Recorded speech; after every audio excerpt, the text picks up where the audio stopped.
espionage, legally meaning, is when you took secret information from one government and you give to another government. They never took a piece of secret information from the US government.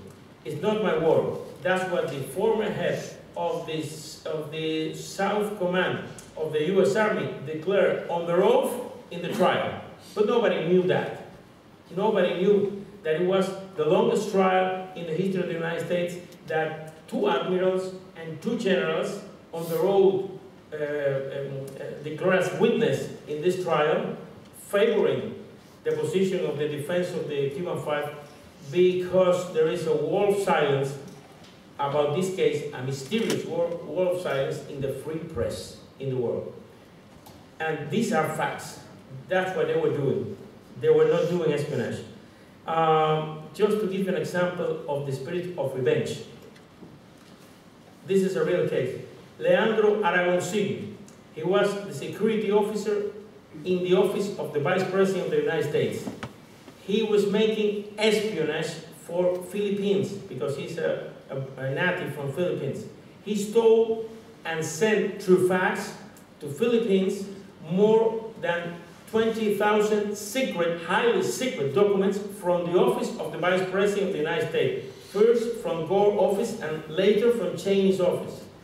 He was captured. The first case of espionage inside the White House.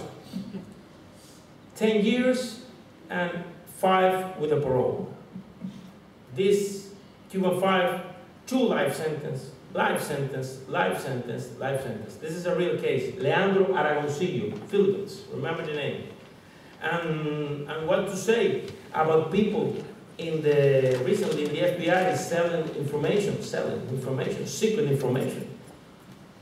2 years, 3 years, 5 years, and on conditional parole working in a, ¿cómo se dice? Hipódromo, carrera, Kilder, el equivalente de Kilder. ¿Cómo se dice?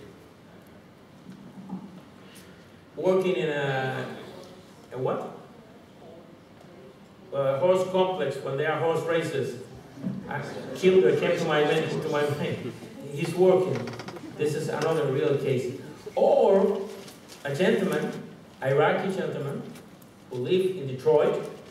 He was sent by Saddam Hussein government to watch over the exiled groups in Detroit. Saddam Hussein disappeared. They discovered in Baghdad the papers that show that he is an agent sent from Saddam Hussein to Detroit. What they done?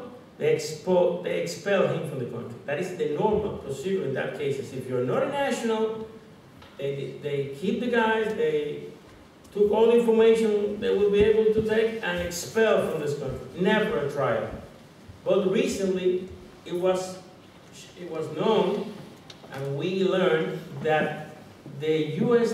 Department of Justice never want to go to trial because it's not the usual procedures in that cases. It was the FBI from Miami who pressure, and the anti-Cuba lobbying in the Congress who pressured to the Justice Department to go to trial in a case that usually never go to trial. These are facts. What can I say?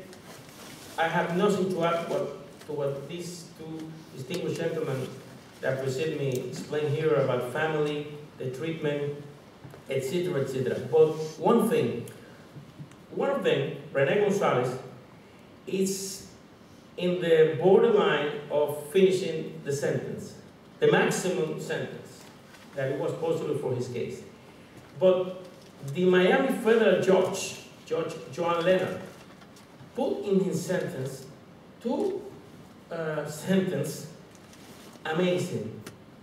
He was born in the United States because his family was exiled before revolution and lived in the United States. He was born there. Then he put in his sentence that after he finished his time in jail, he needs to spend 2 years in the United States, but that he can visit places where are terrorists. Imagine a federal judge who is forbidding a gentleman to visit a place where she said they are terrorists. What is that? A federal judge knows terrorists that are free at the places where they launch or they have. That's in Miami, of course.